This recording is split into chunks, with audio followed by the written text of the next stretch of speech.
And welcome into our studios in Irving, Chris Bunn and Rudy Angolia. We're going to hear from Coach Silverfield in just a minute. But when you look back, first season to go 8-3, but he had a lot of talent. He's got some holes to fill, though. Brady White at quarterback, no longer there.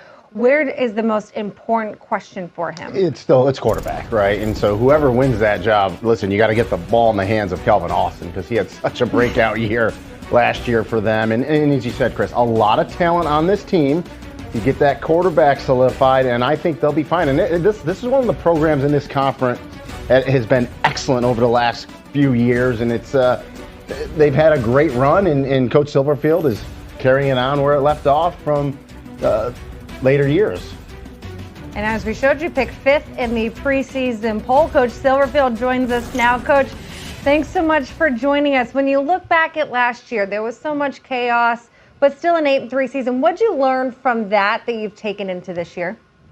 Yeah, you're right. You know, first year as a full-time head coach, quite a bit of things to learn from. But the one thing I took away from it is all these returning players that are here on our roster now are fighters, right? They persevered through a lot. A lot of things could have occurred last year with opt-outs. And the group of young men that were representing the University of Memphis this 2021 football season, they're a bunch of fighters, tough young men that of high character.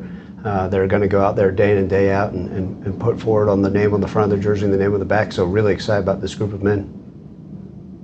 Well, as we do this media days virtually, we're going to let Chuck Sullivan come in, and he is going to direct the traffic for the media members that will ask the questions over Zoom. Take it away, Chuck. Thanks, Chris, and thanks, Coach. We'll get started with the questioning with Evan Barnes from the Memphis Commercial Appeal, please. Thanks, Chuck. Ryan, first of all, happy birthday. Second of all, obviously the quarterback battle is going to be the main theme going into camp starting this week. You've been now part of 2 past quarterback competitions. How do you bring that experience into this now being your decision as you decide kind of who's going to take over the keys to this offense? Yeah, thanks, Evan, for those wishes. But you're exactly right. From Paxton Lynch to Riley Ferguson to Brady White, right, the all-time winningest quarterback in program history. Those are big shoes to fill. And we're excited about the competition. Like I said, we have 4 capable bodies that will be in there competing for the quarterback spot.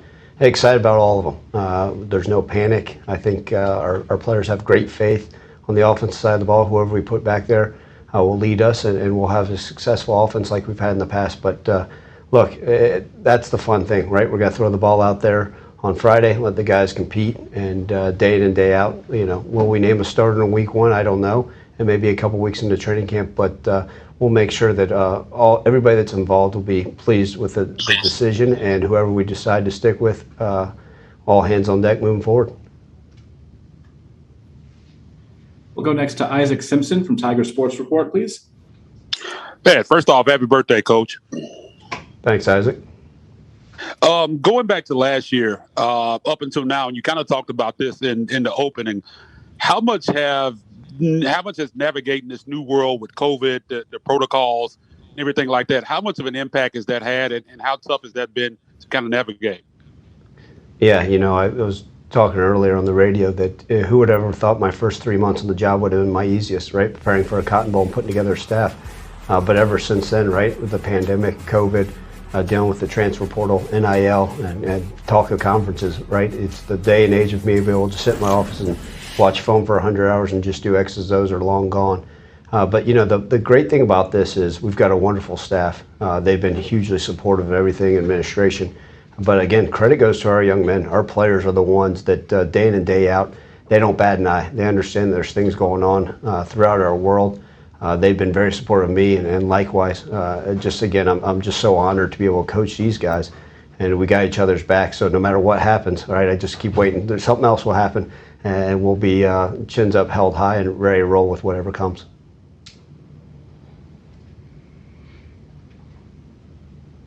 We'll go next to Mike Seed from WREG TV in Memphis, please. Hey, Ryan. How you doing today? Good, Mike. How are you doing?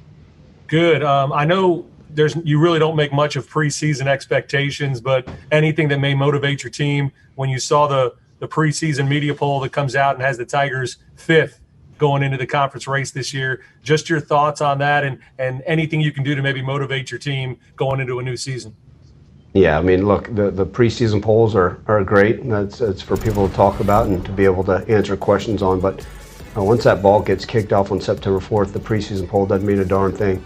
One of the things I like about it is, guess what? Our guys have a chip on their shoulder. That's the way I've always been. I know our team's the same way. So if they rank us first or last, it doesn't matter. We got work to do.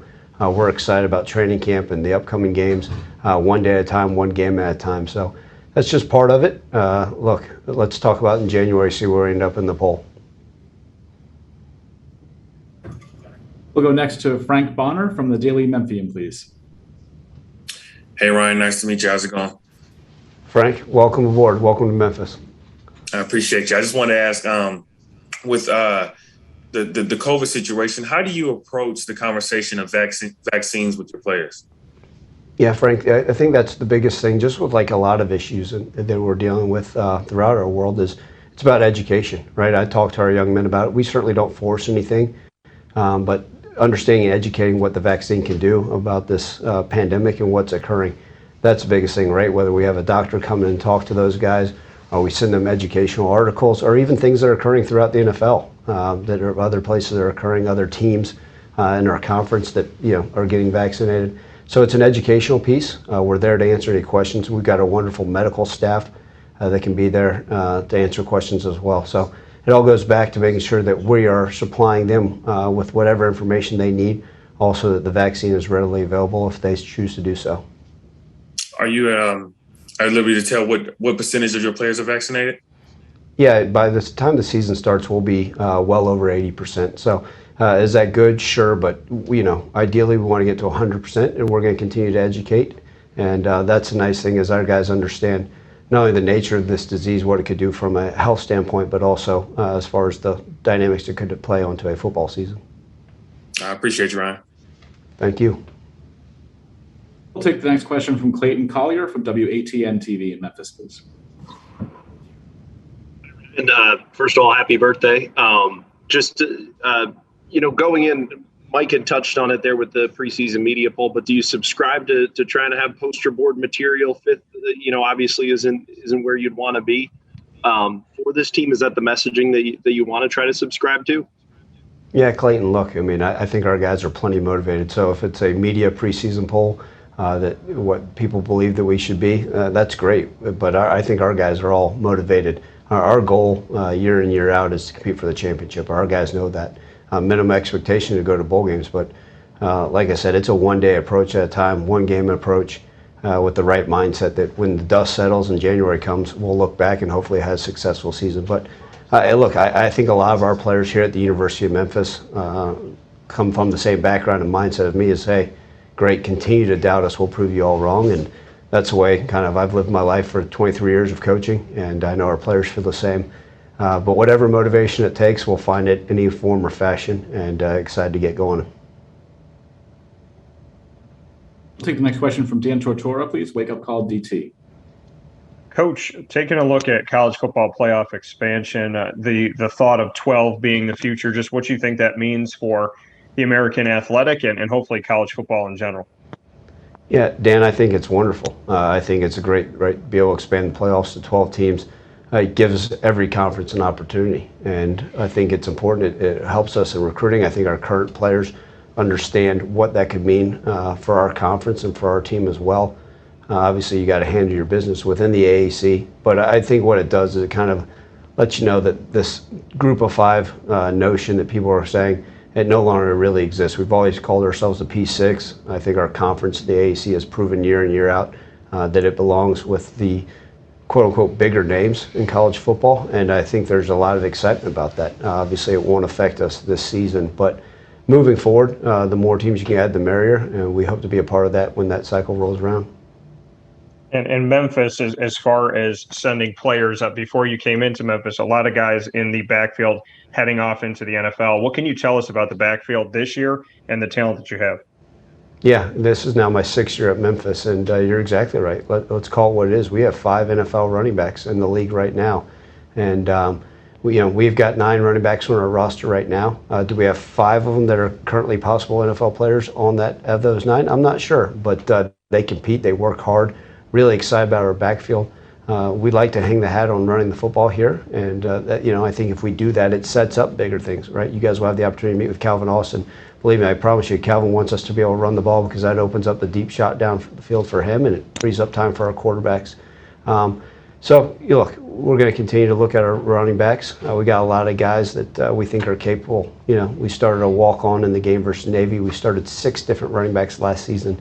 I don't want to be in that spot this year. I'd like to be able to set on or 2 or 3 bell cows and go from there. Thanks, Coach. Thank you. Take another question from Evan Barnes, please. Memphis Commercial Appeal. Ryan, you kind of just mentioned it with Calvin. We know that he's a dynamic receiver. Is there kind of any sense for with what he brings that you guys may try to, find creative ways to just kind of use and take advantage of his speed a little bit in production? Yeah, you're right. I mean, the biggest thing we can do is find ways to get Calvin the football, and that's our job as a coaching staff to be creative with that. Like I mentioned earlier, Calvin has really worked hard on improving his route running. He'll be the first to admit, man, last year was just scratching the surface, and the sky's the limit for him and what he's capable of doing. He's worked really hard this offseason to detail his game. And I think we're going to be able to see that on the field. It's going to be on full display this season. All those things he's capable of doing. He's taken more pride in being a blocker, doing different things. He's bought into every unit of special teams. But yeah, I mean, look, let's call it what it is. Getting the ball in Calvin Austin's hands is a smart decision by us as a coaching staff. And we're going to continue to be creative and find ways. I know he's excited. The nice thing about him, he's a smart young man. We feel like we can line him up all over the field. And he'll do it so without missing a beat. We'll go next to Brian Moss, please. Tiger Sports Report. Hey, Coach, in years past, other schools would poach either your offensive or defensive coordinators, but you were able to keep Coach Johns and Coach McIntyre. How important is that to you to have them on board for another year? Yeah, you're exactly right. Look, having continuity and with what we want to do, Coach McIntyre's don't even need to speak on his past head coaching experiences, which have been huge for us. It's good for guys like Qundell Johnson to be able to come in and realize another year in this defense how much more success we can have. I think it's great for our defense, especially the depth we have, to be able to go in and say, okay, we understand this scheme, we understand what we're trying to get done week in and week out. And then, offensively, Kevin Johns will continue to carry the torch. And our players understand what he's demanding every single day from them. But that continuity with the offense and defensive coordinators is huge. I would like to continue to do that. Obviously, want them to be able to reach whatever goals and hopes they may have. But I think a lot of people are really happy here at Memphis. We'll take the next one from Steve Heltwick with SB Nation, please. Hi, Coach. 2 years ago, Calvin Austin wasn't even on scholarship. And what are the qualities that you've seen from him that have allowed him to have this rapid ascension? And how vital will he be to the program now when the offense loses so many of your leaders over the past year, like Brady White, DeMonte Coxey, Kenneth Gainwell, Taj Washington? How's Calvin going to help lead that?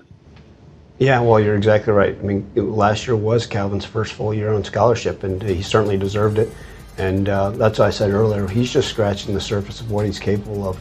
And he'll be the first one to sit down and say, you're exactly right. I want to continue to work things to improve upon, study game film, study ways to continue to improve his overall self as a wide receiver. And it is important because he realizes he's looking around, right? And he even did so last year. I think that's one of the reasons why his production went up with the loss of guys that opted out during the season. He knew that he needed to rise to the top, and he did so. And I think he proves it week in and week out on the field. And he has that understanding, and he'll continue to work. And, you asked how was he able to do so? Well, I think Calvin's a hungry young man. He realized that he is capable of achieving a lot of great things, not only in his career at the University of Memphis, but beyond. And what I appreciate about him is his attitude, his mindset, his approach hasn't changed. It hasn't wavered. I can promise you, he's going to have a lot of great individual stats this year, but if you ask him what the thing he wants to do, it's win a championship. And he'll be remembered as one of our greats, but more than anything, he wants to walk away with a conference championship ring, and he puts in that work every single day.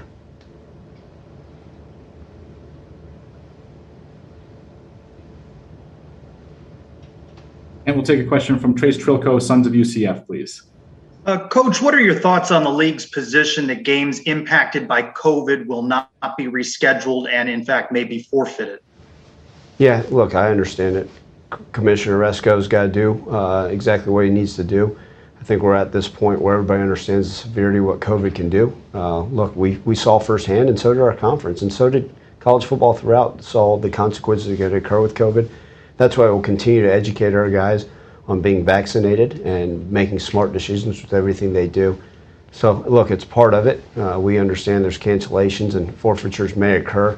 I just hope that our Memphis football players understand the severity of what we're dealing with, not only at a college football level, but at a worldwide pandemic. So I believe our guys understand it. We'll continue to educate them, but that's part of it is. And if we happen to have to cancel a game because of COVID, and that's part of it. And if forfeiture comes, we understand that. But we'll continue to push and talk to our guys in the right direction.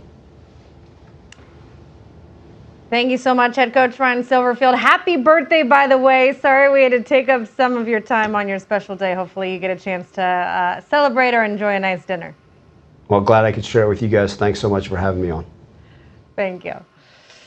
I don't know how much the truth there is that he wants to spend his birthday with us. I thought it was interesting what he said about Calvin Austin. I mean, we look, the guy gets the ball and he gets some open space and he's gone. But there's a lot to learn about the position in terms of route running, footwork. From what you saw on film from him last year, where are some of those areas he can improve upon? Yeah, and so he is a track star. So a lot of times when you see track stars transition to football, and he mentioned, Coach Silverfield mentioned, it's running routes. And so you just want to be sharpened as much as you can in that. And he worked on that in the offseason. There's no doubt about it. Everything, he's got everything else, the speed, athleticism, excellent hands, but running those routes and working on blocking downfield as a receiver, because all great receivers also block for their running backs downfield. And so he's working on all those games. And I love the fact that he does have a little chip on his shoulder, even though he had an unbelievable breakout year last year. So look for Calvin Austin to explode once again this season. And he said they want to run the ball, and last year was such disappointment that we didn't get to see Kenneth Gainwell again. Yeah. But that also opened the door for some other guys to step up who we will all see again this year. Absolutely. Who do you think defensively, for this is a team, when you had to go up against the offenses of the SMUs and the UCFs and the Cincinnatis, who is the standout on their defense? Yeah, well, Qundell Johnson, we're going to talk to him in a little bit. And as a defensive back, he had 81 tackles last year. And usually those DBs don't like to come up, and get dirty like that. But he will lower his head and make some tackles. So that's good. And with the quarterbacks in this league, you got to have a great secondary. And Qundell Johnson does a great job for Memphis. There are 9 starters returning on defense alone, a group that ranked 3rd in the conference last year in points allowed, and a conference that certainly knows how to put up some points. Let's toss it over to Chuck now. We have some of the players joining us now, Calvin Austin and Qundell Johnson. Thank you guys for joining us. Chuck's going to ask the media to ask you guys some questions. Thanks, Chris, and thanks, gentlemen, for joining us. Again, same routine as before. Just raise your hand in the Zoom environment to get in the queue, and we'll start with Dan Tortora with Wake Up Call DT, please. This is for you both. Just what you can say you took away from this COVID year with everything that we've had to go through, obviously safety and health being paramount, but just having to adjust last season and knowing this season that there may be games forfeited if issues arise. I think last year was a extremely different experience, but I think it allowed us to just focus on and control what we can control, because we can't really control if we catch it or if another team catches it, but we just go out each day, work hard at practice, and we have that mindset that we're going to play that Saturday or Friday, and we really just don't try to care too much about if this happens or if this happens, because I think last year allowed us to just come closer as a team too, and build to just continue to build and just try to reach our goal of winning the conference championship. I think Kelvin said it all. Last year, big opportunity to cherish every moment with the team, because you never knew what was going to happen day in, day out.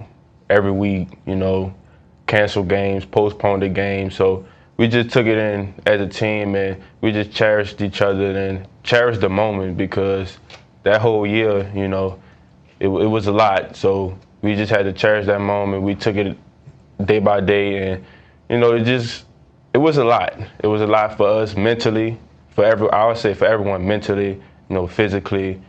just a big challenge. So just last year by itself was big for everybody. So hopefully this year everything runs normal, and if, like you said, we only can control what we can control. So if everything plays out itself, then we'll be okay.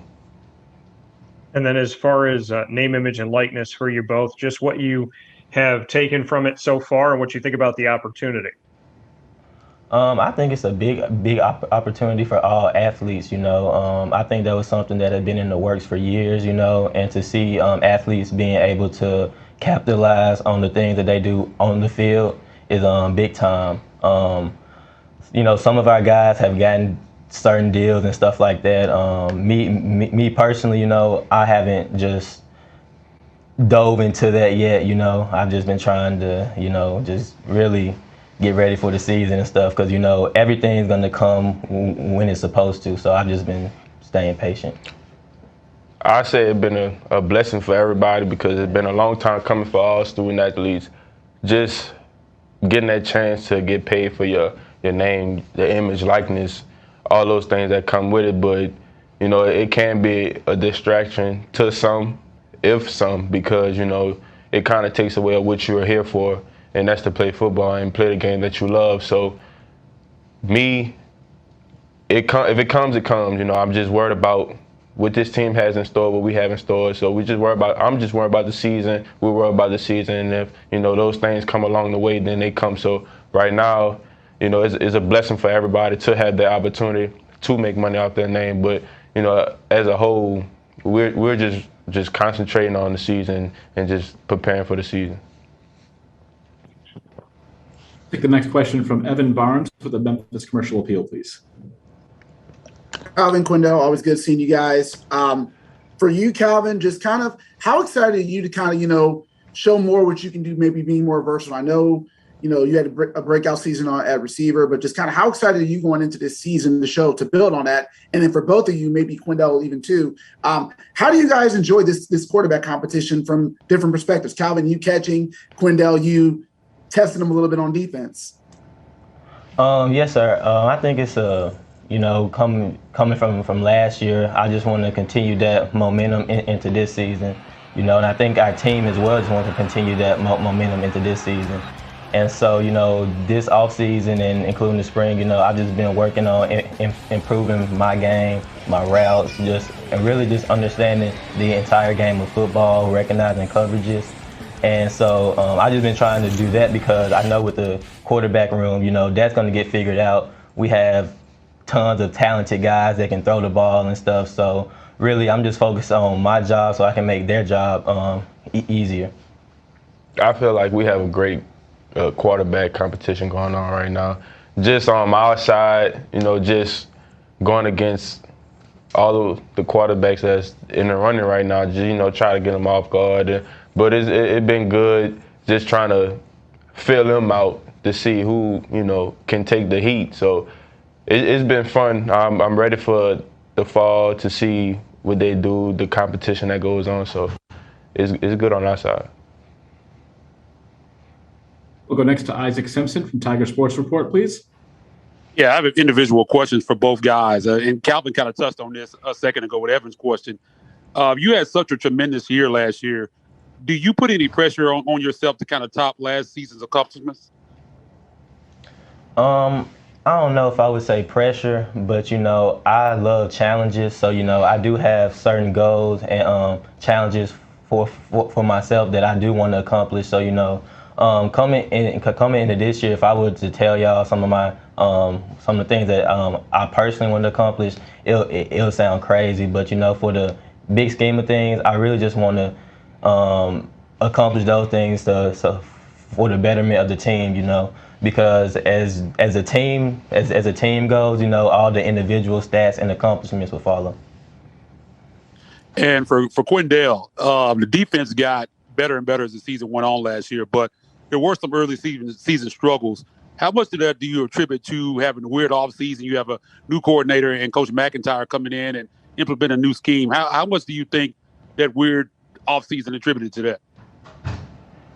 It was tough, not having spring ball and just going straight into the season. You got to put bits and pieces together.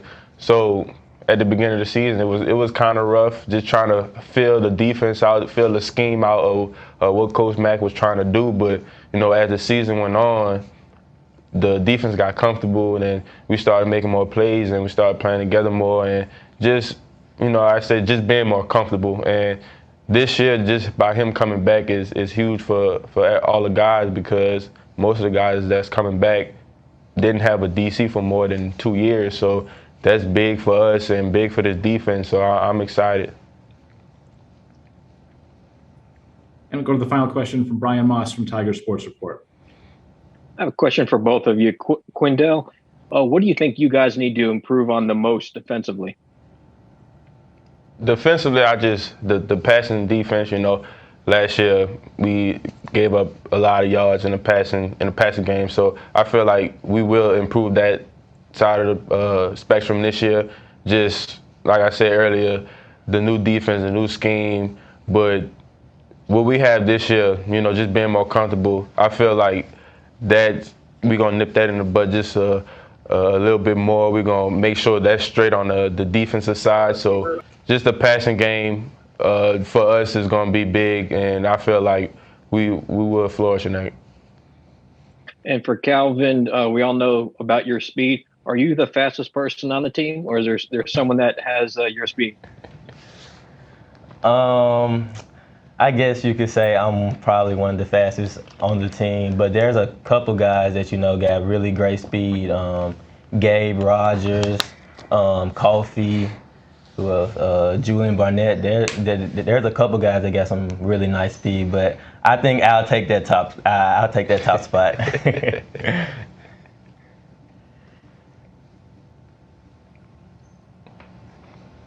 Thanks for the honesty, Calvin. It seems like we might have to, set up a race or something to determine this. Thank you guys so much for joining us. Do that. Looking forward to seeing you September 4th against Nicholls State. Thanks so much, guys. Thank you for having us.